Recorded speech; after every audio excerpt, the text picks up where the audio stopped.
बिहार में कानून व्यवस्था को लेकर नीतीश सरकार पक्ष और विपक्ष के निशाने पर है।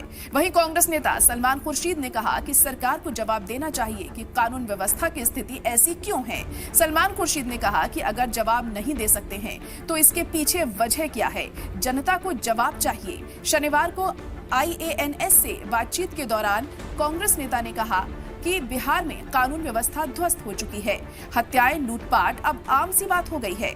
बड़े व्यापारियों से लेकर छोटे व्यापारी तक सुरक्षित नहीं है। बिहार में चारों तरफ अपराध बढ़ रहा है, जो कि दुख का विषय है। कानून व्यवस्था को दुरुस्त करने का दायित्व नीतीश सरकार का है, लेकिन डबल इंजन की सरकार कानून व्यवस्था संभालने में विफल हुई है। उन्होंने आगे कहा कि सत्ता में बैठी सरकार को बताना चाहिए कि आखिर क्या वजह है कि कानून व्यवस्था की स्थिति दिन ब दिन बिगड़ती जा रही है।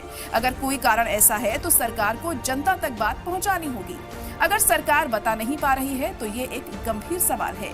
इससे एक बात स्पष्ट है कि चुनाव के वक्त सवाल का जवाब मांगा जाएगा और जवाब देना होगा।